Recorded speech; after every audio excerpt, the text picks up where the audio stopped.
오늘 우리가 지난번에 한번 그 질의응답으로 했다가 좀그 창세기에서 우리가 다뤄야 할 중요한 부분들을 많이 건너뛰게 되어서 다시 좀 질의응답을 따로 시간을 내지 않고 제가 좀 설명을 좀 드리고 중간중간에 뭐 질문하실 게 있으면 그때그때 이렇게 하는 걸로 바꿨고요. 오늘은 그래서 창세기 앞부분 창세기를 둘로 나눠서 할 건데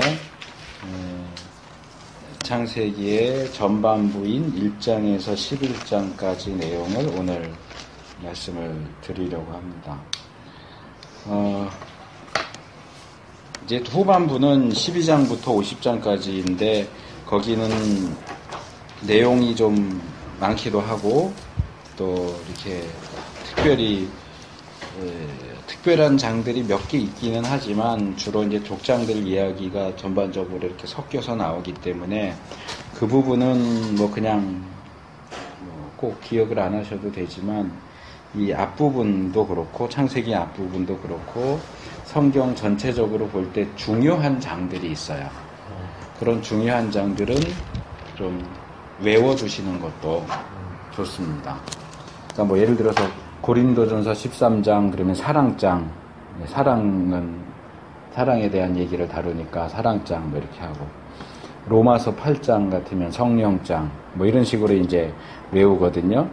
그러니까 그런 식으로 좀 중요한 장들은 외워두시는 것이 좋고요. 그리고 이 창세기 앞부분도 11장밖에 안 되니까 11장을 다 외우진 않지만 기본적으로 이 앞부분은 이렇게 알고 계시는 게 좋겠죠. 자, 1장 뭡니까? 1장, 2장은 창조에 대한 내용이죠. 그죠? 3장은 타락, 그렇죠? 인간의 타락에 대한 내용. 4장은 가인이 동생 아벨을 죽인 내용을 해서 가인 이야기. 그렇죠? 그 후손들까지 해서 5장은 족보 나오고, 그 다음에 6장 가면 홍수 이야기가 시작돼서 노아 얘기. 그러니까 1장, 2장, 3장, 4장, 6장, 6, 7, 8, 9 이렇게 해가지고 홍수 이야기가 나오고, 그 다음에 10장이 또 족보예요. 10장 족보, 11장 바벨탑 이야기. 요 정도의 이제 요 정도로 이야기 흐름 정도는 알고 계시는 것이 필요합니다. 네. 그래서 이건 또 일부러 외우려면 그렇지만 자꾸 이제 이야기하고 이렇게 하다 보면 사용을 하다 보면 이제 외워지니까요. 요 정도는 알고 계시면 좋겠다 싶어서 말씀을 드리고요. 그래서 오늘 제가 계속 고민을 했는데 이 11장을 한 2시간 정도의 11장을 다루려면 도대체 어디까지 얘기를 해야 될까? 사실은 1장 한 장만 갖고 해도 우리가 2시간 한다고 하면은 한 2-3달 이상 할 수 있는 분량이거든요. 내용 자체는. 창세기가 중요하니까 좀 길게 하자고요. 네. 근데 또 주실 것은 다 주시고 넘어가셔야지 그냥 적당히. 그러면 올해 창세기 못 끝나요.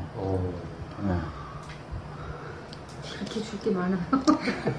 많아요. 되게 많아요. 창세기. 저희 교회에서 예전에 주일 오후 시간에 한 1시간 반에서 2시간 했는데 매주 했는데 창세기부터 해가지고 누가복음 정도까지 하다가 이제 교회를 쉬게 돼서 이제 끊었는데 창세기 하는 게 한 5개월 정도 1시간 반 정도씩 했는데 5개월 정도 걸렸어요. 매주 해가지고. 응? 분석을 하시는 건가요? 설명을 하는 거죠. 본문 내용. 본문 내용을 설명하고 네. 네. 강의하신 거죠. 창세기 강의. 자, 그래서 제가 이 부분을 너무 깊게 들어가는 거는 시간적으로도 그렇고, 일단은 이제 여기가 이제 학교가 아니니까, 신학생들이 아니니까, 이제 학적인 내용은 배제하고, 근데 학적인 내용이라도 우리가 성경을 이해하고, 또 말씀에 순종하고 하는데 필요한 부분들은 제가 말씀을 드릴 거고요. 그러나 가능한 한 좀 핵심적인 내용들 위주로. 그래서 진행을 하도록 하겠습니다. 자, 창세기 1장과 2장은 창조에 대한 기록입니다. 근데 1장이 이야기하는 창조에 대한 내용과 2장이 이야기하는 창조의 내용에 좀 차이가 있습니다. 그래서 이제 성경을 비평적으로 보는 사람들은 1장의 창조와 2장의 창조가 전혀 다른 얘기인데 그냥 합쳐졌다. 이렇게 주장하지만 우리가 보는 시각은 그렇지는 않습니다. 그래서 1장과 2장의 차이는 2장을 다루면서 말씀을 드릴 거고요. 1장 부분에서 먼저 말씀드릴 것은 1장 2절 땅이 혼돈하고 공허하다라고 하는 표현이 나오죠. 땅이 혼돈하고 공허하다. 이 혼돈하고 공허하다가 창세기 1장을 읽는 열쇠입니다. 이 혼돈과 공허는 이제 히브리어로 토후 보후라고 하는데 제가 뭐 꼭 필요한 경우 아니면 이제 원어는 얘기는 안 하겠는데 이 혼돈이라고 하는 건 뭐냐 하면 뒤죽박죽이다 그런 뜻이에요. 막 섞여 있다. 그러니까 혼돈은 뒤죽박죽이다. 다른 말로 하면 무질서하다. 아이들이 방 어질러 놓으면 꼭 그런 모습이죠. 막 다 섞여 있는 모습. 공허하다는 이 말, 이거는 그런 대로 괜찮은데 텅 비어 있다. 그런 뜻이에요. 그래서 1장에서 이야기하는 하나님의 창조 사역은 첫 번째는 무질서한 것을 질서를 잡아가는 쪽으로 하나는 진행이 되고요. 하나는 텅 비어 있는 것을 채우는 방향으로 행해집니다. 그러니까 우리가 창세기를 보통 이제 1장 같은 경우 뭐 태초에 하나님이 천지를 창조하시니라는 다 외우고 그 다음 내용들은 뭐 몇째 날 뭐 이것까지 자세하게는 모르지만 대충 알고 있는데 이게 그냥 단순히 그냥 하나님이 세상을 어떻게 만드셨는가 하는 이야기가 아니고 이 내용이 우리가 생각하는 것 이상으로 굉장히 조직적으로 그리고 문학적으로 짜여져 있다. 그러니까 뭐 촬영을 하시니까 잘 아시겠지만 뭐 드라마가 됐든지 이런 것들은 보면 시청자들은 그냥 이야기가 이렇게 흘러가는구나 하고 보지만 실제로는 다 각본대로 가잖아요. 그 각본을 치밀하게 짤수록 그 작품은 더 명작이 되는 거고, 그렇죠? 괜찮은 작품이 되는 거고. 그게 허술하면 뭐 저렇게 해 이렇게 할 수도 있고. 자, 보세요. 창조가 어떻게 진행이 되는가? 하나님이 창조를 며칠 동안 하십니까? 6일 동안 하시죠. 1, 2, 3, 4, 5, 6, 그리고 7일날 안식하시죠. 그래서 창조 전반부의 1, 2, 3일은 질서를 잡는 쪽으로 하나님이 일을 하세요. 그리고 4, 5, 6일은 채우는 일을 하세요. 자, 1, 2, 3일에서 하나님이 질서를 잡는다는 뭐라고 표현되느냐 하면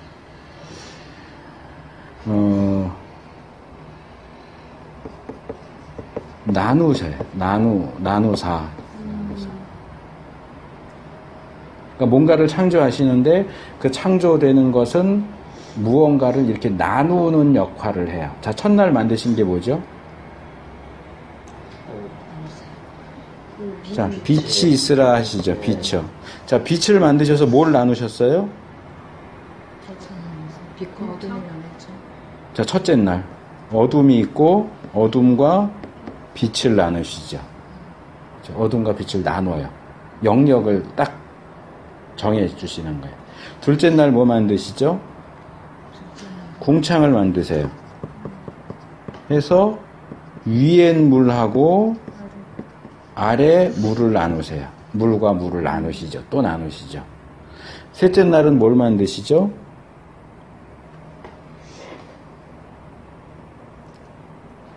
셋째 날은 뭐가 있어라는 아닌데 여기 이제 묻이 드러나라 그랬죠.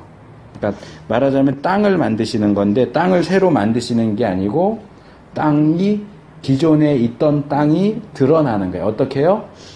물과 땅이 나누어지는 거예요. 물과 땅을 나누세요.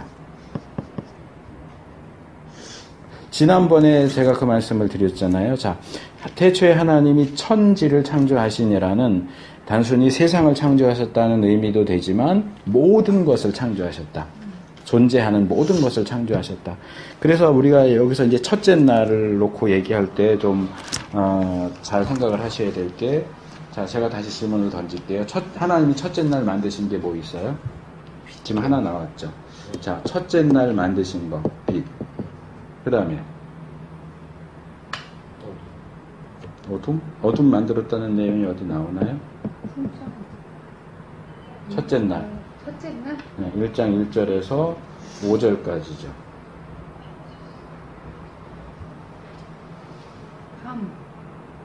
밤. 또요.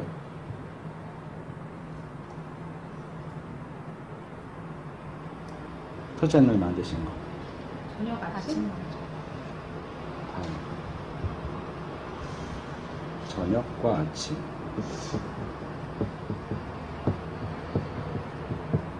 또요. 날. 밤과 짝이 되는 낮, 그리고 또 날. 이거 같은 용어예요. 히브리어로는. 낮하고 날하고. 그리고요.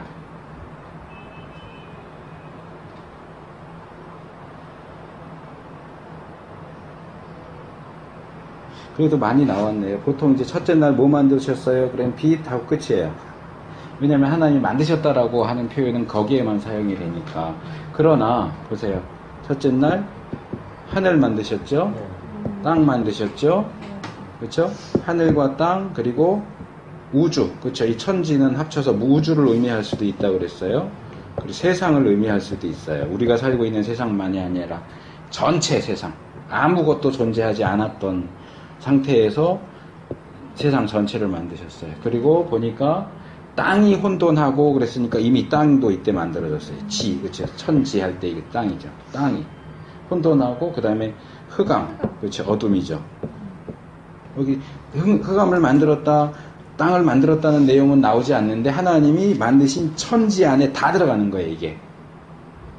물 위에 네? 그렇죠. 깊음, 이 깊음이라고 번역했는데 깊은 물이에요. 깊은 물. 물이 있죠. 물이 있으니까 수면이 있는 거죠. 그렇죠? 그러니까 지금 첫째 날 만드신 게 굉장히 많아요. 첫째 날 1절, 2절도 다 포함시켜서 예. 하시는 거예요? 그러니까 1절을 분리시켜서 볼 거냐, 연결시켜서 볼 거냐 하는 부분에 논란이 있기는 하지만, 그래서 이제 1절이 그냥 제목이다, 소개글이다라고 보기도 하지만, 저는 거기에 소개글이기도 하면서 첫날 창조에 대한 내용을 같이 포함하고 있다고 봐요. 그래서 이 태초에 하나님이 천지를 창조하시니라 할 때 이 천지는 결국 이제 저는 그렇게 불러요. 원창조. 마치 예수님이 그 눈면 소경을 안수하셔서 고쳐주실 때 2번 해주시잖아요. 항상 그런 건 아니지만 한 번 기도했더니 나무 같은 것들이 걸어다니는 게 보입니다. 그래서 또 한 번 하니까 이제 완전하게.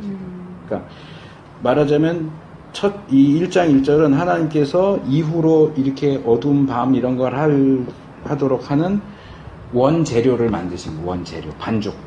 이제 트램퍼 롱맨이라고 하는 학자는 반죽이라고 불러요, 그거를. 반죽 덩어리를 만드신 거다. 저는 원창조라고 해요.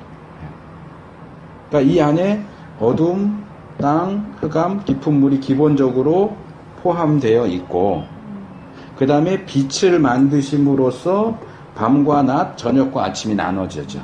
그러니까 빛의 창조를 통해서 어둠은 밤, 저녁 이렇게 연결되는 거고요. 그렇죠? 그 다음에 낮과 아침은 서로 연결되고 빛하고 연결되는 거고요. 그러니까 이러면서 이제 구분이 되는 거지만 밤을 새롭게 만드신 건 아니에요. 하나님의 원창조 안에 흑암이라고 하는 것이 있어요. 그리고 여기서 이제 우리가 오해하시면 안 되는 게 흑암이 나쁘냐? 아니요. 흑암 나쁜 거 아니에요. 빛과 어두움 이렇게 할 때 이게 서로 대립되는 걸로 보는데 아니에요. 대립되지 않아요.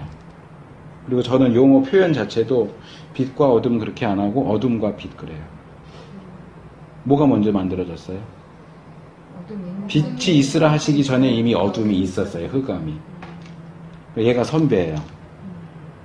그러니까 어둠이 먼저 가득 있었고, 그러니까 하나님이 우주를 천지를 만드셨고, 근데 벌써 하나님이 천지를 만드셨다라고 할 땐 우리가 살고 있는 세상을 포함한 전체 우주를 얘기하는 거예요. 아무것도 없는 상태에서 만들어졌는데 곧바로 관심사가 어디로 가냐면 땅이 혼돈하고 공허하다라고 할 때 이 전체 우주의 한 귀퉁이에 있는 우리 은하계, 특별히 우리 지구에 초점이 맞춰져요.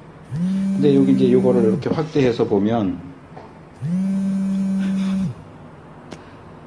누가 이 번호를 제 이름을 사기라고 사기잖아. 후스콜에서 하면 지난번에 말씀드린 것처럼 깊은 물과 땅, 요게 땅이에요. 흙으로 된 땅인데 이 땅을 이만큼 땅보다 훨씬 많은 양의 물이 덮고 있어요. 이게 깊은 물이에요. 깊음이라고 번역된 깊은 물. 그리고 여호와의 신이, 이거는 이제 우리가 볼 때는 지금 성령님을 가리키지만 이 당시엔 지금 성령님인지 뭔지 아무것도 없잖아요. 그냥 하나님이 천지를 창조하셨다. 그러니까 이 단어가 히브리어에서는 바람도 가리키거든요. 바람, 성령, 뭐 다 호흡 이런 거 다 가리키기 때문에 객관적으로 본다면 바람이에요. 큰 바람이 이렇게 휘몰아치고 있었다. 이제 성령님이 마치 어미새가 알을 품고 있듯이 그렇게 품으신 거예요. 그 상황에서 하나님께서 첫째 날 빛이 있어라 해서 지금 다 깜깜한 거야. 이때 천에는 태양도 있고 다른 별도 다 있어요. 다른 은하계. 근데 별은 있는데 빛이 없는 별이에요. 그리고 빛이 있으라라고 할 때 그 빛은 사실은 태양빛도 아니고 별빛도 아니고, 왜냐하면 그 빛은 나흘째 돼야 만들어져요. 해, 달, 별이라고 하는 것은. 그러면 네. 지금 그 천지 우주를 만드시고 네. 거기에 이제 거기를 우리가 살고 네. 있는 여기를 이제 만드신 거잖아요. 네. 그럼 그거 창조하실 때 네. 그 우주에서 살 수 있는 것들도 창조하셨을 수도 있겠네요. 가능성이 없지는 않지만 성경은 그런 걸 얘기를 하지 않아요. 전혀 다른 어떤 지구 이외의 다른 행성의 생명체의 창조에 대한 얘기를 언급하지 않아요. 그렇기 때문에 성경적인 입장에서는 외계인의 존재는 인정하지 않아요. 네. 자, 이 지구 땅덩어리에서 인간을 하나님 만드셨는데 인간이 범죄했기 때문에 예수님이 오셔서 죽으셨잖아요. 그럼 다른 땅덩어리에 또 인간을 만드셨으면 예수님 여기 가서도 또 죽으셔야 돼요. 인간이 아니라 생명. 어쨌든 지적인 생명체를 만드셨으면 분명히 타락했을 거고, 그러면 여기 있는 또 다른 종을 위해서도 예수님이 죽으셔야 되고 계속 다 쫓아다니면서 다 죽으셔야 되잖아요. 그 성경은 그런 걸 얘기하지 않아요. 그래서 성경적인 입장에서는 UFO나 외계인의 존재는 인정하지 않습니다. 성경적인 입장에서 공룡 화석 같은 거요. 공룡은 다른 얘기죠. 하나님이 만드신 피조물 중에 있었어요. 근데 그 시대를 볼 때 굉장히 오래됐잖아요. 그 얘기도 제가 말씀을 드릴게요. 일단 UFO하고 관련해서 하나만 더 말씀을 드리면, UFO 현상은 귀신이 나타날 때 현상하고 아주 비슷합니다. 네. 그래요? 네. 신기하다. 기온이 떨어진다든지 이상한 냄새가 난다든지. 그래서 이제 이쪽을 연구하는 사람들 중에는 다는 아니지만 이제 신앙적인 입장에서 UFO를 연구하는 사람들 입장에서는 이건 사탄의 역사로 보는 입장이 있어요. 그리고 저도 거의 거기에 동의를 합니다. 근데 지금 이제 그 부분을 다룰 시간은 아니니까 일단은 넘어가, 제가 힌트만 그냥 슬쩍 드리고 넘어갑니다. 다른 나한테 물어봐서 집에 가서. 자, 그래서 흑암이, 그러니까 이미 우주에서 여기 우리가 살고 있는 지구 땅덩어리에만 초점을 맞추지만 지금 다른 데를 얘기를 안 할 수는 없어요. 흑암이 깊은, 그러니까 지구 땅덩어리가 있고 지구를 덮고 있는 물이 있고 이 바깥에는 뭐가 있는 거예요? 흑암이 있는 거예요. 흑암. 다른 별들도 있지만 그 별들도 빛은 전혀 없는. 그러니까 첫날만 창조하신 빛은 태양빛도 별빛도 아무것도 아니에요. 그냥 빛이에요. 빛 자체예요. 그러니까 이게 어디서 오냐 몰라요. 성경에 설명하지 않으니까. 어쨌든 빛이라는 것을 창조하심으로써 어두움의 영역과 빛의 영역, 아침과 저녁, 낮과 밤을 구분을 하시죠. 그러니까 낮과 밤, 해가 없는데 어떻게 낮과 밤이 구분돼? 하나님이 딱 잘라가지고 절반은 빛의 영역, 절반은 어둠의 영역 이렇게 나누신 거예요. 그리고 나중에 이제 저녁과 뭐 아침과 이런 것들을 나누는 기준을 해, 달, 별에게 맡기시죠. 넷째 날에 가서. 근데 사실은 해, 달, 별이 없어도 이미 낮과 밤이 있고 어두움과 밝음이 있었던 거예요. 첫째 날 하나님이 만드셔서.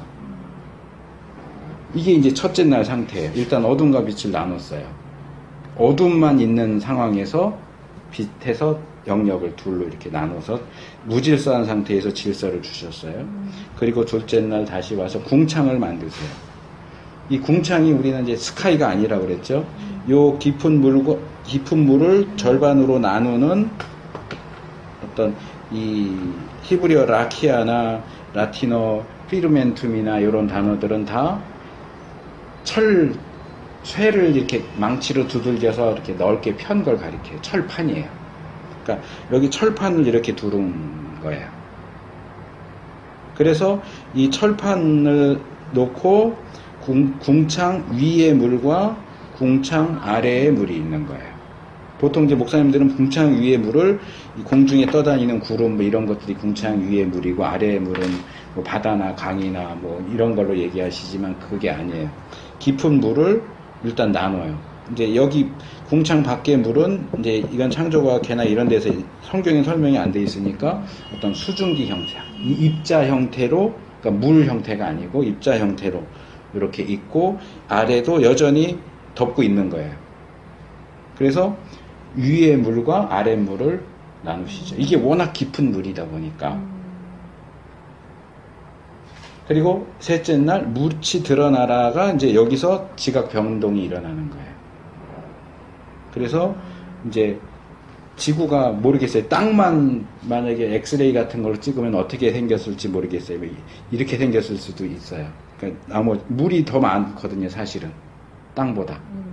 그러니까 이 물을 다 묻이 드러날 수 있도록 물을 수용하려면 이 지구상의 구조가 이렇게 깊이 패여지고 이런 그냥 동그란 게 아니고 이게 다 합쳐져서 동그랗게 보이는 거지만 사실 물을 제외하고 보면은 막 울퉁불퉁하고 이러겠죠.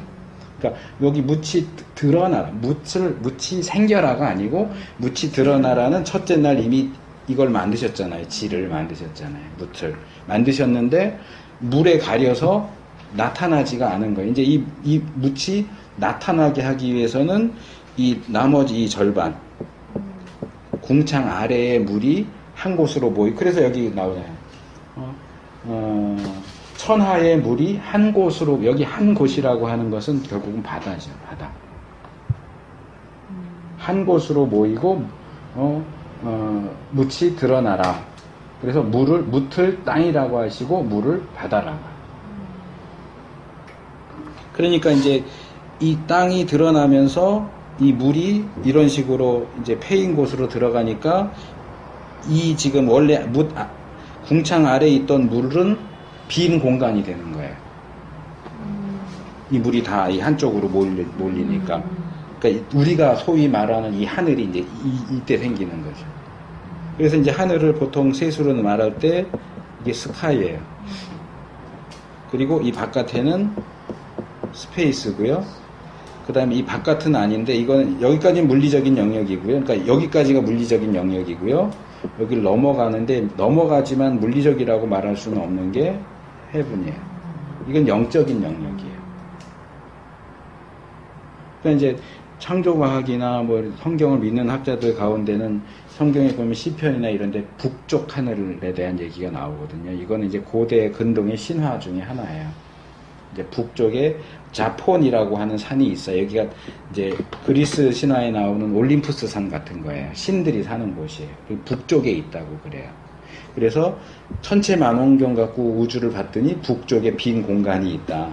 여기가 하나님 계시는 곳이다. 이렇게 주장하는 사람도 있지만 여기는 이 heaven은 영적인 영역이지 물리적인 영역이 아니에요. 그렇게 물리적으로 해서 거기 있다 없다 말할 수 있는 건 아니에요. 그래서 우리가 볼 수 있는 이 세상에서의 하늘은 이것을 이제 3층 천 하늘을 볼 때 셋으로 나눠서 보는 거예요. 스카이와 스페이스와 헤븐으로 나눠서 보죠. 근데 이제 지난번에 잠깐 나왔는지 모르겠는데 그 바울이 내가 셋째 하늘에 갔다라고 할 때 그게 이제 이거 아니냐? 그건 다른 거예요. 그건 또 달라요. 신약 시대로 가면 이게 셋이 아니고 7개 막 이렇게 나눠서 얘기를 해요. 그러니까 뭐 하나님이 계시는 영역, 천사가 있는 영역, 뭐 귀신이 있는 영역 이런 식으로 해서 더 복잡하게 나눠요. 이건 이제 신약 시대 가서 이 귀신론이 중간 시기를 거치면서 굉장히 이렇게 많이 발달하면서 그러니까 여기서 말하는 3층하고는 성경 구신약이 말하는 3층하고는 달라요. 개념이. 그러니까 그거는 다르고요. 그래서 여기 이제 하나 예외가 있어요. 여기 땅을 만드시면서 식물을 만드세요. 그러니까 첫째 날, 세 날은 나누는 거 위주로 해서 질서를 잡는다고 그러지 않았냐? 근데 다 나누는데 여기에 꼽사리처럼 하나가 끼어들어가요. 채우는. 비어있는 땅을 식물로 채우는 거예요. 이 채우는 게 여기 와요. 이거는 성경에서 우리가 많이 볼 수 있는데 기본 틀을 만들고요. 기본 틀을 만들고 이것을 실제 사용할 때는 변화를 줘요. 이건 우리가 많이 하는 거예요. 기도할 때 하나님 우리를 사랑해 주시고 사랑해 주시고 사랑해 주시고 사랑해 주시고 그렇게 기도 안 해요. 그렇죠? 어떻게 하죠? 사랑해 주시고 예뻐해 주시고 귀히 여겨주고 근데 결국 하는 얘기는 같은 얘기예요. 같은 얘기인데 같은 단어를 계속해서 쓰지 않아요. 단어를 바꿔서 쓰죠. 변화를 주는 거예요. 그러니까 이 1장을 자세히 보시면 뭐가 이스라엘 신이 있었고 하나님 보시기에 좋았고 저녁이 되면 아침 첫째 이게 기본 틀이에요. 그런데 둘째 날 셋째 날 가면 이게 똑같이 나오지 않아요. 어떤 거는 빠지고 어떤 게 또 새로 들어가 이게 변화예요. 같은 얘기를 계속 반복하면 듣는 사람이 계속 반복되는구나 하면서 앞으로도 반복되겠지 하고 딴 생각해요. 집중을 안 해요. 그러니까 기본 틀을 어느 정도는 반복하지만 변화를 줘서 넣기도 하고 빼기도 하고 하는데 여기에 이제 그 변화를 처음으로 주는 거예요. 기본적으로 나누사 했는데 여기서 채우는 게 여기 이렇게 하나 땡겨 들어가요. 그 다음에 넷째 날을 가니까 하늘 궁창에 광명이 있어. 광명이라는 게 재밌는 표현이에요. 그러니까 이 궁창에다가 그러니까 이제 이건 고대의 세계관이에요. 이게 철판이잖아요. 철판이니까 여기다가 해도 여기다 박아놓고 달도 여기다 박아놓고 별도 박아놓고 이게 고대의 세계관이에요. 그리고 하늘에 창이 있어요. 그리고 이 바깥에 창고가 있어요. 비 모아놓은 창고, 눈 모아놓은 창고. 그래서 창을 열고 비가 내려오고 눈이 내려오고 노아 홍수 때 이 표현이 나와요. 하늘에 창이 열리고 물이 내려온다. 그래서 여기 이제 우리나라 옛날 얘기도 있잖아요. 뭐 토끼가 별을 뭐 이렇게 망치질 해갖고 뭐 하고 뭐 별을 따달라고. 그러니까 이게 다 요런 비슷한 개념들이 퍼져 있는 거예요. 그러니까 실제로 궁창이 쇠로 된 판은 아니지만 고대인들의 사고 방식에서는 해가 이렇게 가니까 그리스 신화에서는 뭐예요? 그 해 실은 마차 이렇게 맨날 타고 뱅뱅 도는 거잖아요. 같은 루트로. 그러니까 이제 비슷한 이제 사고를 하는 거죠. 그래서 넷째 날 광명이 있어 주야를 나뉘게 해라. 이미 주야는 첫째 날부터 나누셨어요. 그렇지만 이것을 광명, 궁창에 있는 광명을 통해서 주야를 분명하게 나누어 볼 수 있도록 그 기능을 부여하시는 거예요. 그래서 이 해, 달, 별에게 주어진 기능이 4가지가 있어요. 14절에 보시면 징조, 사시, 일자, 연한이에요. 자, 거꾸로 봐요. 연한이 뭐예요? 1년 2년이에요. 1년 2년. 해. 일자는 하루 이틀이에요. 사시는요, 봄, 여름, 가을, 겨울이에요. 징조는 뭘까요? 날씨? 낙하고 뭐 이제 징조. 뭐 나타나는 게 있잖아요. 사인이에요, 사인. 네. 그러니까 이게 몇 가지 방향으로 발전하기도 하고 쇠퇴하기도 하는데 나쁘게 쇠퇴한 것이 점성술이에요. 별을 통해서 징조를 읽어내는 거죠. 그래서 별이 떨어지면 위인이 하나 죽었구나. 어느 별과 어느 별이 만나면 이게 뭔가 위험하구나. 이런 거 많이 나오잖아요. 중국 영화에도 나오고 외국에도 나오고. 그러니까 이 별을 가지고 징조를 읽는 것은 원래 하나님이 지금 별에게 부여하신 기능인 건 맞아요. 이제 그 대표적인 케이스가 예수님 태어나셨을 때 나타난 별, 징조죠. 그렇죠. 그러니까 이 부분은 우리가 이제 좀 더 조심하면서 볼 필요는 있어요. 그래서 어떤 기독교 학자들 중에는 이 하늘에 우주에 12궁도가 있다고 얘기해요. 들어보셨어요? 황도대라는 거 들어보셨어요?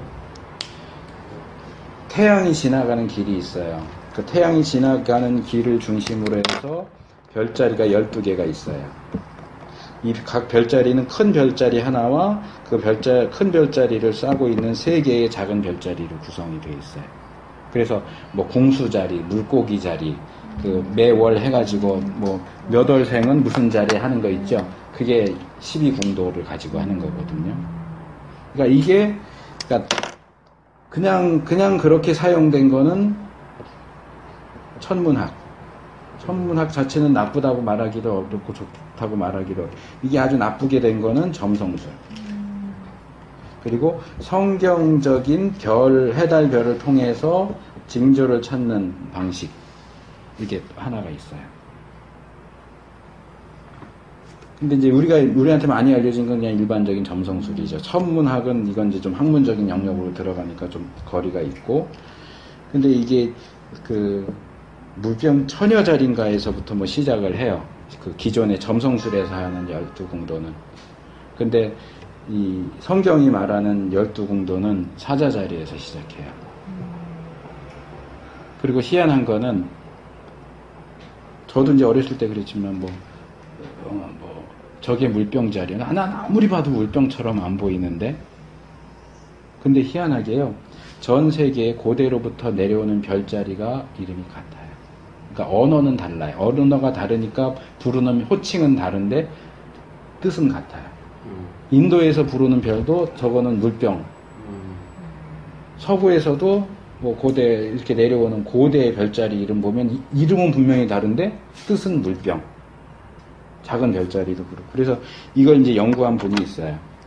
연구해서 지금은 아마 그 책을 구하기가 힘들 텐데 별자리에 나타난 복음. 이 별자리가 복음의 메시지를 전해준다는 거예요. 그게 징조의 역할이라. 그러니까 큰 별자리, 그 다음에 그 별자리에서도 이제 주요 1등성급 별들이 있어요. 뭐 베가라든지 이런 것들의 이름들이 다 의미가 있어요. 그래서 복음의 메시지가 말씀으로 전해지기 전에 하나님이 별들을 통해서 고대인들에게 복음 메시지를 발견할 수 있도록 해주셨다. 그렇지 않으면 전 세계의 그 고대로부터 내려오는 그 별자리 이름이 어떻게 그게 우리가 사실 우리 눈으로 봐서 이게 뭐 저게 활 쏘는 사람이다. 활 쏘는 사람은 안 보이는데 다 활 쏘는, 동쪽에서도 동양에서도 서양에서도 그 활 쏘는 사람. 뭐 뱀. 뭐. 바벨탑에 탑을 쌓아서 하나님이 내려오셔서 언어를 분리시킨 거하고 관계 없나요? 직접적인 관계는 없어요. 예. 그건 조금 다른 얘기죠. 예. 그래서 그런 것들을 다뤄놓은 책도 있는데, 그러니까 이렇게 파고 들어가면 굉장히 우리가 다뤄야 될 게 되게 많아요. 네. 재밌네. 어쨌든 그래서 징조까지도. 네. 그러니까 이 징조를 우리가 점성술에서 말하는 것 같은 그런 징조로 생각하시면 안 돼요. 그러니까 하나님이 원하실 때에, 그러니까 뭐 예수님 태어나셨을 때 나타난 별이라든지, 여호수아가 전쟁할 때 해와 달이 멈추잖아요. 거의 하루 정도 멈추죠. 그것도 하나의 징조고요. 그렇죠? 이사야 시대인가요? 그 해시기가 10도 뒤로 물러가죠. 이런 것들도 별하고 태양과 관련된 거잖아요. 그러니까 이런 해, 달, 별을 통해서 하나님이 어떤 표식을 주시는 거예요. 하나님의 역사하심을 보여줘요. 근데 이렇게 점성술처럼 이렇게 맨날 이렇게 보고 밤에 올라가서 보고 뭐 별이 어떻게 그거하고는 다른 거예요. 개념이 달라요. 그리고 또 하나는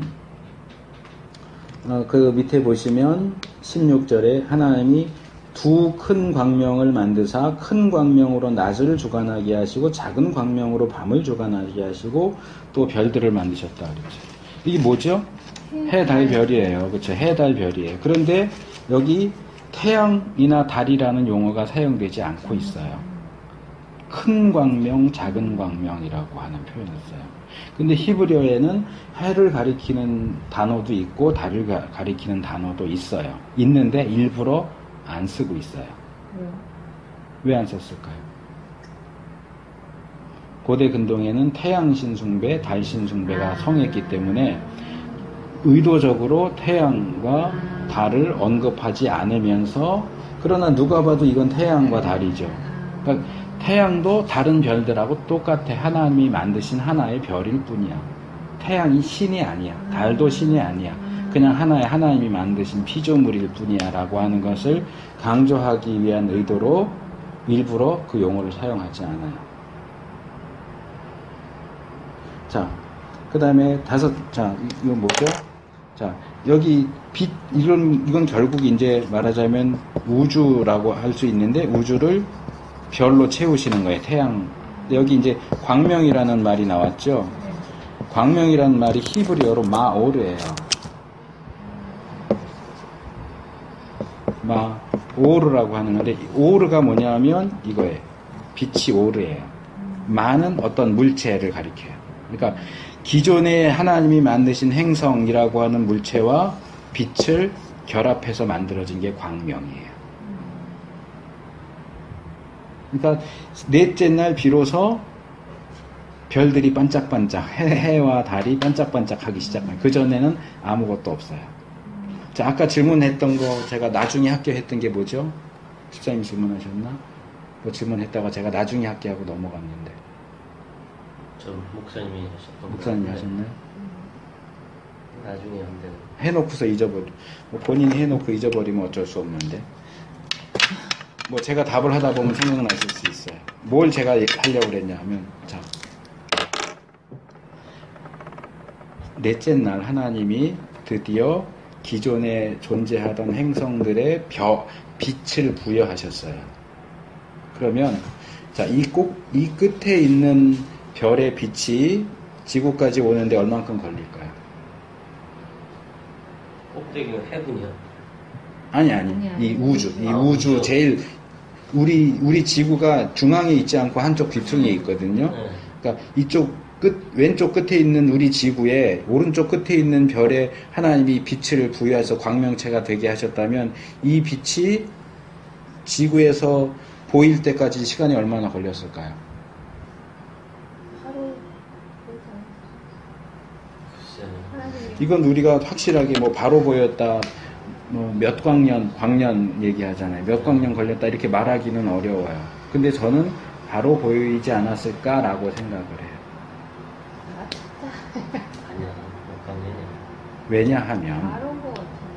그러니까 이제 창조과학에서 말할 때 젊은 지구라고 하는 게 있죠. 젊은 지구론이 있어요. 그래서 저는 젊은 지구론을 지지하고 하지는 않지만, 그 부분에서 우리가 생각할 수 있는 것이 하나가 있어요. 자, 하나님이 여섯째 날 아담과 하와를 만드셨어요. 아담 몇 살짜리로 만드셨을까요? 결혼시킨 거 보니까 청년이겠죠? 그렇죠. 네. 20대, 20대 10대나 20대. 그러면 만약에 하나님이 여섯째 날 아담을 20대 청년으로 만들었어요. 네. 그러면 그 아담은 만들어진 지는 1분밖에 안 지냈는데 20살처럼 보일 거예요. 그렇죠. 그렇죠. 근데 20살처럼 보이기만 할까요? 20살인 걸까요? 20살. 1분밖에 안 됐어요. 만들어진 지. 일본 알도 하나님 하신 어떻게 스무 보여지게 살에 인격체를 만드셨을까? 자, 만든 지 1분밖에 안 됐어도 하나님이 20년짜리로 만드시면 얘는 20년짜리인 거예요. 나도 아까 그 생각인 거야. 그러니까 지금 제가 별에 대한 것도 그렇고 젊은 지구도 마찬가지예요. 과학자들이 과학을 통해서 뭐 탄소 그거 했더니 몇 억 년이 됐다. 하나님이 몇 억 년짜리 지구를 만드셨으면 만든 지 1분밖에 안 됐어도 땅 파갖고 검사하면 1억 년 나올 수 있어요. 그렇겠죠. 예. 근데 이 시간을 하나님이 이 조절을 못 한다고 생각하면 1억 년 나왔으면 이건 반드시 1억 년 된 거야 라고 주장을 하게 되겠죠. 그게 창조과학 쪽의 얘기인가요?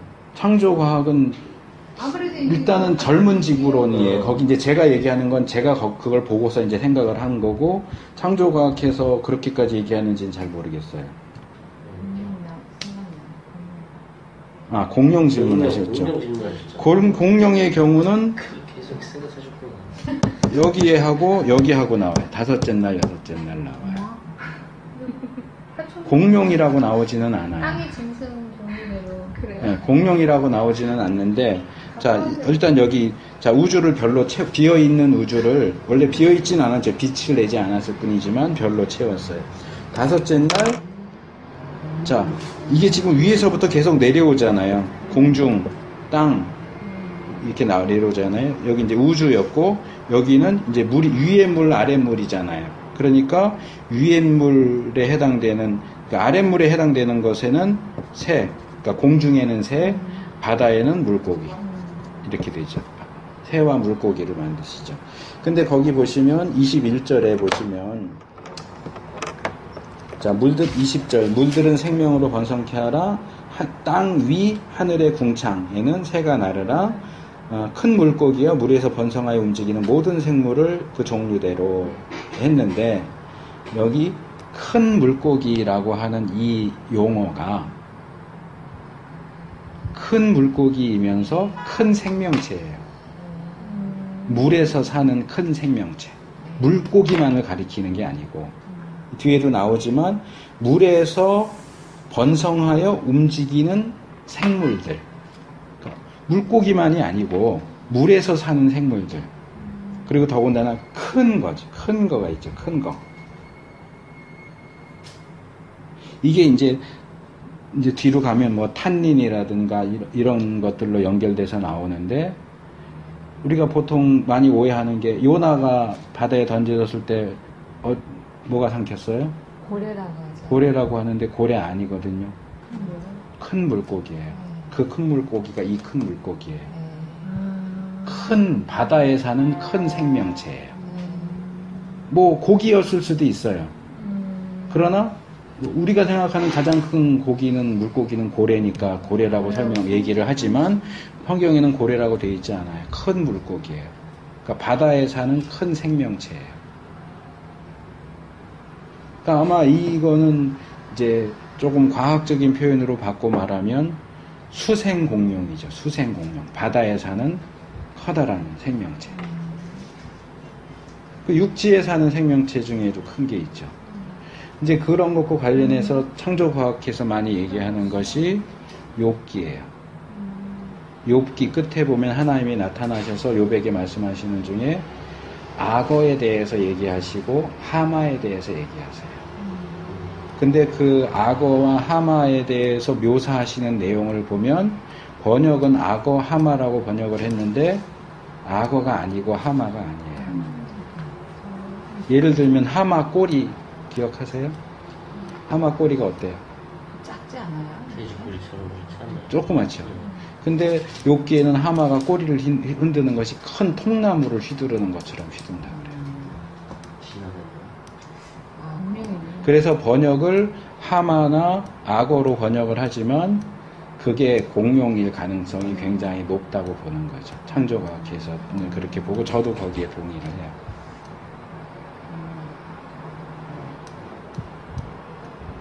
그래서 이것도 이제 창조과학에서 하는 공룡은 왜 다 없어진 거예요? 공룡이 다 없어졌는지 그거는 왜 다 없어졌는지 저는 몰라요.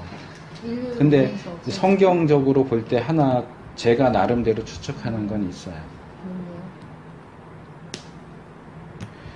공룡은 우리는 과학적으로 공룡이라고 얘기하는데 이 공룡이라고 하는 게 성경적으로 보면 용이에요. 용. 뱀, 용이에요. 그러니까 어떤 저는 샘플 같은 것으로서 하나님의 대적으로 봐서 공룡을 하나님이 멸종시키지 않으셨을까. 뱀이나 용으로 대표되는 그 사탄의 세력에 대한 심판을 본보기로 보여주기 위해서 용이나 공룡 쪽 그 생물체들을 하나님이 멸종시키지 않으셨을까. 물론 멸종시키는 방법은 뭐 소위 말하는 대로 뭐 운석이 떨어져서 그랬냐, 기후가 갑자기 변해서 그랬냐, 그것까지는 모르겠지만 어쨌든 하나님이 공룡을 멸종시키시지 않았겠는가. 아직도 살아남은 게 있을지도 모르겠지만 어딘가 오지에 있을지 모르겠지만 저는 그걸 뭐하고 연결시키냐 하면 무화과 나무하고 연결시켜요. 예수님이 행하신 이적 중에 아주 드문 파괴적인 이적이 무화과 나무를 말라 죽이신, 저주에서 말라 죽이신 이적이 있어요. 대부분의 이적은 긍정적인 이적인데 그 이적만큼은 부정적인 이적이에요. 뭔가를 죽이고 저주하는 방식이에요. 근데 그 본문을 가만히 보시면 복음서에 여러 군데 나오는데 무화과 나무는 사실은 죄가 없어요. 죄가 없는데 무화과 나무를 죽이신다고요. 거기서 무화과 나무가 상징하는 것은 범죄한 이스라엘이에요. 열매를 맺어야 하는 이스라엘이 지금 열매를 못 맺고 있어요. 그래서 이스라엘에 대한 심판을 상징적으로 보여주시기 위해서 이스라엘을 상징하는 무화과 나무를 말라 죽게 하세요. 그것과 비슷한 케이스가 공룡하고 연결되지 않는가 저는 그렇게 생각을 추측입니다. 이거는 뭐 확실한 건 아니고. 근데 공룡은 분명히 존재했던 거고, 저는 용도 존재할 수 있지 않았을까. 그러니까 욥기에 나오는 하마가 공룡 계열이라면 악어가 용 쪽 계열일 수 있지 않을까 저는 그렇게 생각을 해요.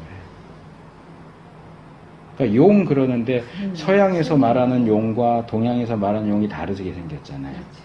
서양의 용은 공룡과예요. 그렇죠? 덩치가 있고. 근데 이제 3장 가서 보면 나오지만 뱀이 받은 저주가 뭐예요? 배로 기어요. 그러면 저주받기 전에 어떻게 다녔을까요? 다리가 있었겠죠. 다리를 가지고 걸었을 수 있어요. 그게 2다리일지 4다리일지. 근데 뱀에다가 다리 4개 붙여놔봐요. 뱀하고 연결시키면 용하고 비슷하게 생기죠. 공룡은 등치가 크잖아요.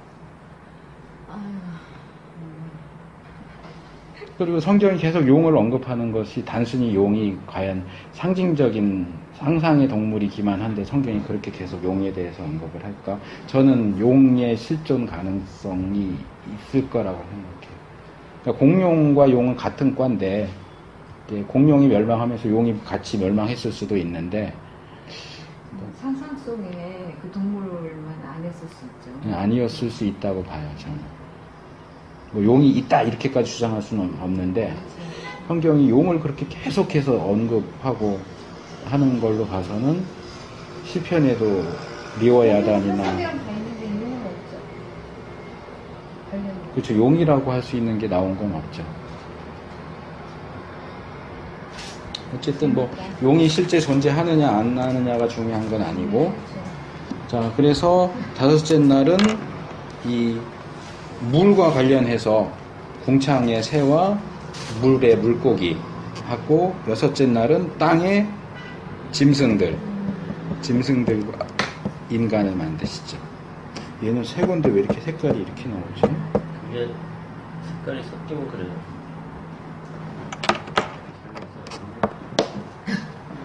어쨌든 그래서 이제 보시면 나오죠. 이제 질서를 잡는 거. 나누사에서 질서를 잡으시고, 그 다음엔 채우시죠.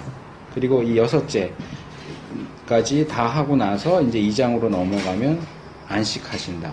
이제 이 안식도 우리가 좀 조심하셔야 될 게, 이걸 안식하셨다라고 하니까 자꾸 쉰다라는 의미로 얘기를 해요. 예전에 제가 아는 어떤 분은, 안식일인데, 주일이고 안식일인데, 왜 성도들을 자꾸 교회에 불러내갖고 일을 시키냐, 쉬게 해줘야지. 근데 안식일은 쉰다는 개념보다 이것도 있어요. 근데 이건 2번이에요. 안식하셨다라고 번역한 그 히브리 단어의 첫 번째 의미는 그치다예요. 그치다. 스톱했단 말이에요. 1일부터 6일까지의 창조하시던 일을 끝냈다. 이제 그만한다. 더 이상 안 한다. 그만둔다라는 얘기지 쉰다가 아니에요. 하나님 힘들어서 쉬셨겠어요? 6일 동안 너무 무리했어. 세상을 만드느라고. 너무 많이 썼어. 아니에요. 쉰다에 초점이 맞춰져 있는 게 아니고 이제 끝났다. 더 이상 하지 않아도 된다. 라는 의미예요. 그치다가 더 상위 개념이에요. 그래서 안식일의 경우 구약이 계속 뭐라고 나오느냐 하면 하나님께서 나의 안식일이라고 그래요. 너의 안식일이 아니고 나의 안식일이에요. 나의 안식일.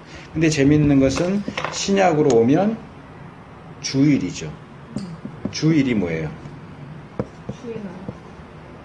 로즈데이예요. 주님의 날이에요. 이 날도 주님의 날이에요. 우리 날이 아니고 주의 날이에요. 그래서 안식일도 그렇고 주일도 그렇고 쉬기 위한 날이 아니고 이 날은 하나님을 위한 날이에요. 하나님을 위해서 보내야 하는 날이에요. 나머지 6일은 나를 위해서 쓰는 날이지만 일주일에 적어도 하루는 하나님을 위해서 너 생존을 위해서 일하던 거 그만두고 쉬어라, 놀아라가 아니고 너를 6일 동안은 너를 위해서 살았잖아. 이거 하나님을 위해서 6일 동안 창조하신 거 아니에요. 사실은 제일 끝에 만들어지는 인간을 위해서 만든 거예요. 인간이 먹을 거, 입을 거, 살 때 다 만들어 놓고 마치 부모님이 살림집까지 다 해놓고 이제 결혼시켜서 들어가서 살아 하는 것처럼 다 준비해 놓고 제일 마지막에 사람을 만드신 거예요. 그러니까 이날 만들어진 인간은 만들어진 날 뭐 했는지 모르지만 2장에 보면 이제 뭐 짐승들 이름 지어주고 뭐 이랬는데 다음 날이 뭐예요? 7일날 안식일이잖아요. 사실상 인간의 날은 안식일로 시작하는 거예요. 6일에서 만들어지긴 했지만 6일날 언제쯤 만들어졌는지 어째 짐승들 먼저 2장에서는 그게 이제 차이가 나니까 그건 2장 가서 말씀을 드리겠지만 안식일도 그렇고 주일도 그렇고 주의 날이에요. 하나님의 날이에요. 그날은 내 날이 아니에요. 그날은 내가 주장해서 사용할 수 있는 날이 아니에요. 그날은 하나님을 만나는 날이고 하나님을 예배하는 날이고 하나님을 위해서 사용해야 하는 날이에요. 그래서 이 안식일도 그렇고 주일도 그렇고 7분의 1이에요. 결국은. 이 7분의 1은 뭐하고 연결되느냐 하면 10분의 1하고 연결되는 거예요. 10분의 1, 7분의 1은 뭐냐면 다 대표예요. 하나님이 나에게 주신 것이 10인데 그 중에서 10 중에 하나를 하나님 앞에 드리는데 10개 중에 하나를 바치면 나머지 9개는 내 거냐? 아니에요. 10개가 다 하나님 거라는 것을 인정하는 의미로 10개의 대표 하나를 바치는 거예요. 9개도 하나님 거예요. 그러니까 이것도 하나님을 위해서 쓸 수 있어야 돼. 근데 하나님이 너 먹고 살아야 되니까 너 먹는 데도 쓰고 옷 입는 데도 쓰고 뭐 노는 것도 필요하니까 노는 데도 쓰고 그런데 내가 필요하면 나한테 내놓는 게 더 우선이다. 근데 일단 기본은 10분의 1은 드려. 이게 11조의 원리예요. 시간에 대해서는 10분의 1이 아니고 7분의 1의 원리예요. 나머지 6일은 내 거냐? 그렇진 않아요. 그런데 우리가 6일 동안 일해야 먹고 살잖아요. 그러니까 6일 동안도 사실은 하나님을 위해서 살아야 되지만 그래도 이 6일은 일하고 돈 벌고 사람도 만나고 하는데 내가 쓸 수 있는 날이지만 적어도 7분의 1, 일주일의 하루는 이건 하나님의 날이에요. 하나님을 위해서 써야 되는 날이에요. 근데 이것을 안식일이라는 용어만 가지고 쉬는 날인데 왜 불러내갖고 일시켜? 이거는 무식한 얘기지. 네. 쉬는 날이 아니에요. 그래서 안 믿는 사람들은 일요일 뭐 공일 그래, 공일 일이 없는 빈날 아니 공일이 아니에요. 하나님을 위해서 하나님께 드리기 위해서 비워놓는 날이에요. 내가 해야 일 나를 위한 것들은 비워놓는 날이에요. 그러니까 주일인데 하나님 앞에 안 가고 산에 가고 들에 가고 노는 사람은 그 날을 도둑질하는 거예요. 일만 하지 말라는 소리인 줄 알았지. 주일은 지켜야 된다. 11조를 안 하는 건 하나님의 것을 도둑질하는 거라면 주일을 안식일을 안 지키는 것은 하나님의 시간을 도둑질하는 거예요.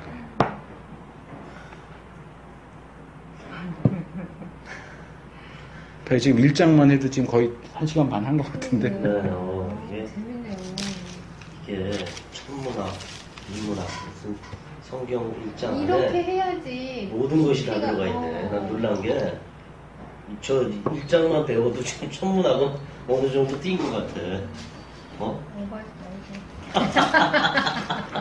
자, 그래서 여기 이제 사람을 만드시는데 사람은 아직 1장이 아직 끝난 건 아니에요. 끈질러 그러지 마. 하나님이 사람을 반장 지워드셔. 아니 이걸 뭘 와서 지금 아니요 됐어요. 저 잘 지웁니다. 아니 됐어요. 자, 인간을 여기서 지금 첫 번째 인간 창조와 관련해서 기억하실 게 첫 번째 순서예요. 자, 인간의 순서가 어떻게 되죠? 인간의 순서요? 네. 어디에? 지금 6일 창조에서 보니까 제일 마지막 날, 네. 제일 마지막 날, 제일 마지막에 만들어졌어요. 뭐예요? 인간은 모든 피조물의 막내예요. 보통은 이제 이렇게 얘기하면서 두 가지를 얘기를 하죠. 근데 이건 순서가 아니고 중요성하고 얘기할 때는 모든 피조물의 면류관이다라고 보통 얘기하죠. 인간은 모든 피조물의 면류관이에요. 근데 이 두 개가 같이 강조돼야 돼요. 인간이 모든 피조물 중에 가장 중요해요. 맞아요. 면류관이에요.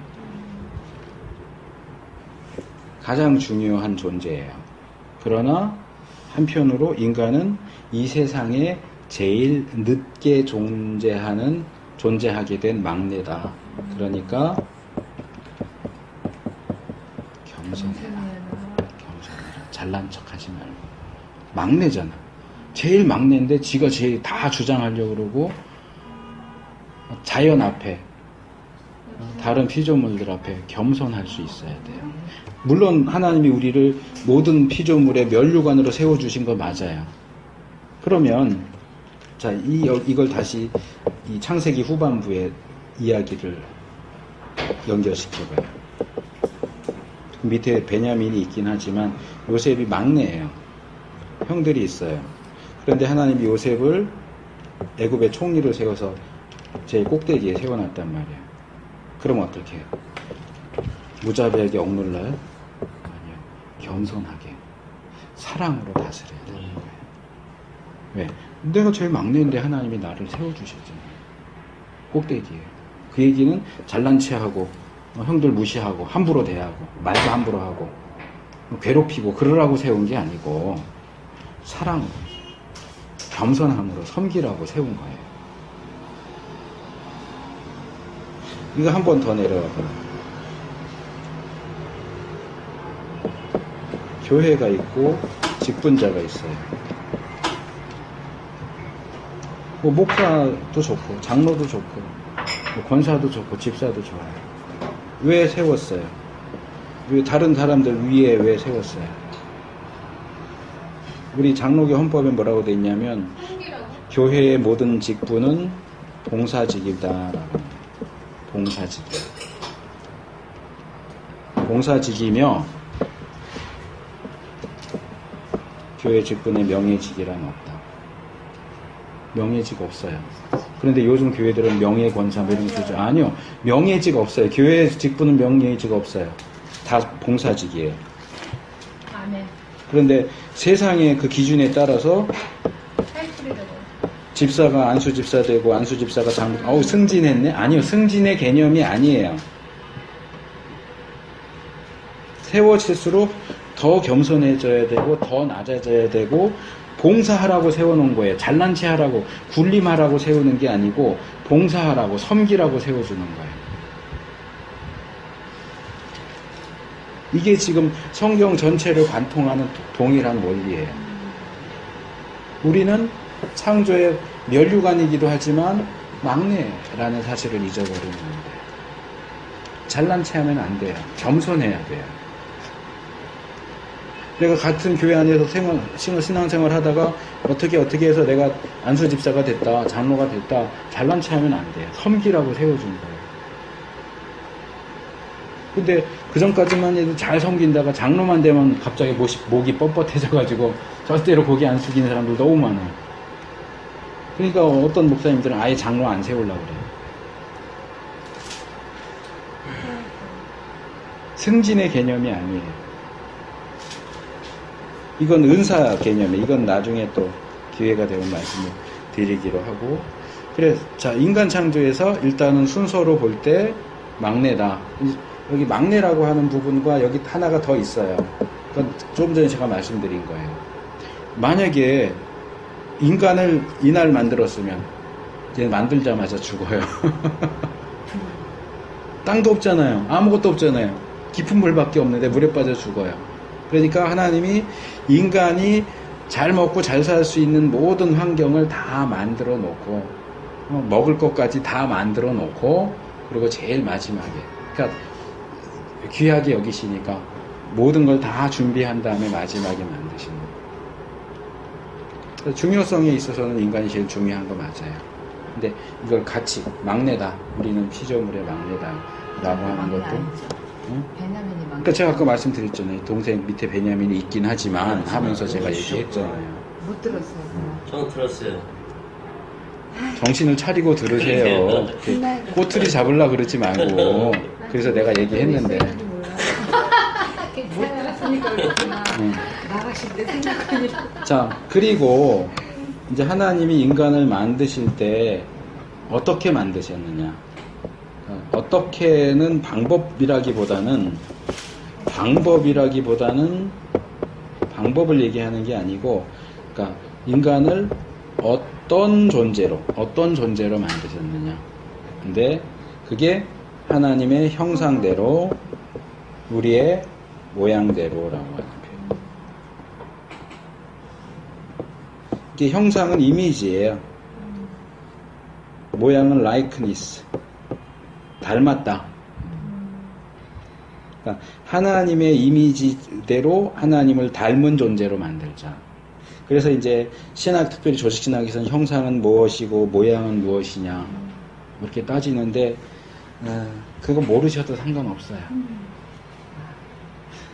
다만 이 하나님의 형상대로 하나님의 모양대로 만들었다라고 할 때 기억하실 건 뭐냐면 하나님을 닮은 존재로 만드셨다. 하나님을 닮은 존재. 왜 하나님을 닮은 존재로 만드셨느냐?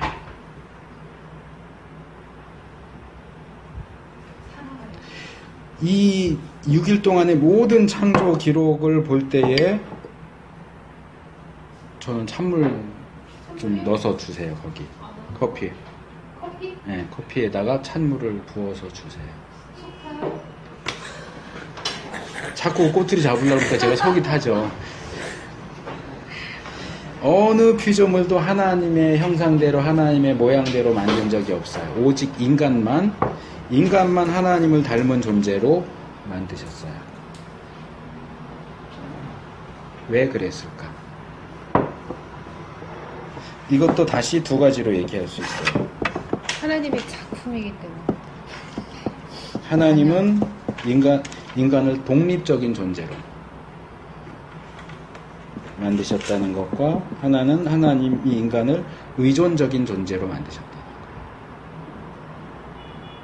이 세상에 존재하는 모든 것들은 서로 관계를 맺어야 살아요.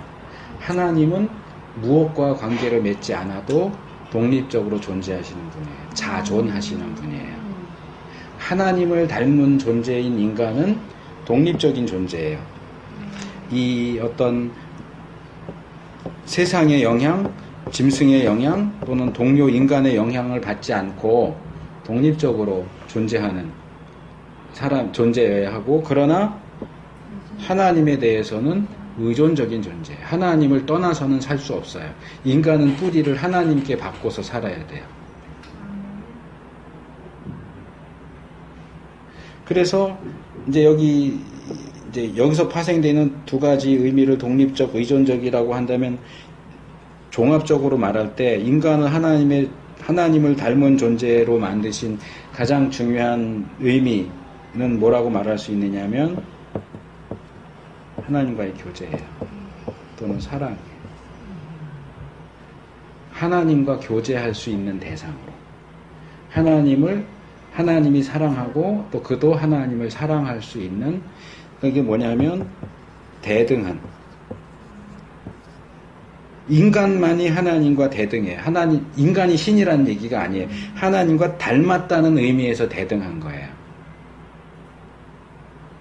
저는 그거 되게 싫어하는데, 예전부터 개 끼고 다니는 사람들 저는 되게 싫어하는데, 아무리 그 개를 사람처럼 대우해도 사람과 개는 대등한 위치에서 교제를 할 수가 없어요. 새끼 차이가 자녀치. 대등할 수는 없어요. 예뻐하긴 하지만 대등한 인격적인 관계를 맺고 인격적인 교제와 사랑을 나눌 수 있는 관계는 안 돼요. 그런 얘기도 있던데요. 개와 고양이 동물하고 그렇게 교제하고 막 이러면 안 된다고. 그건 뭐예요? 어디에서 그런 내용이 나와요? 어떤 사람도 그렇게 말하는데요. 왜냐면은 두 사람이 같이 알고 있는 건데 난 처음 듣는. 그러니까 사람을 개나 고양이를 동물 취급, 이렇게 사람 취급하면서 그건 안 되겠지. 막 요새 특히 많이 그러잖아요. 막 장례도 치러주고 옷과 막 집도 사주고 막 애기처럼 막 그런 정상이 아닌 거죠. 그건 사실. 그 정도면 끝나는 거예요?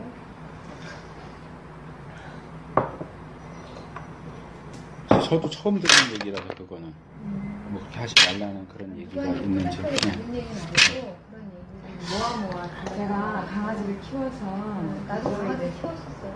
그것을 저도 놓고 기도했었어요. 네. 목사들이 개 키우면 안 된다고 그러고 그거 질색으로 그러는데요. 저도 그거에 대해서 내가 키우고 싶어서 키운 게 아니었어요. 우리 애들이 너무 힘드니까 그 선물을 해줬고, 근데 그걸로 인해서 애들이 진짜 치유가 되듯이 굉장히 웃을 수 있는 이유들이 되었고, 그러다 보니까 동물이지만 그래도 걔들을 사람처럼 대우한다라는 것보다도 그래도 걔들을 학대해서는 안 되는 거고요. 지금 동물을 사랑하는 건 오케이예요. 키우는 것도 키우면 안 된다가 아니고, 이제 그걸 지나치게 그걸 하면은 영적으로 해석을 해가지고 뭔가 이렇게 안 좋은 걸로 얘기하는 사람들이 있는데, 저는 제가 영적인 그런 사역을 해도 저는 그렇게 생각 안 해요. 개는 개고 특히 사람은 고양이에 대해서 막 그런 게 영물이라고 그러잖아요. 검은 고양이. 아니 그냥 고양이. 개나 고양이나요. 꼭 사람같이 그런 거 보면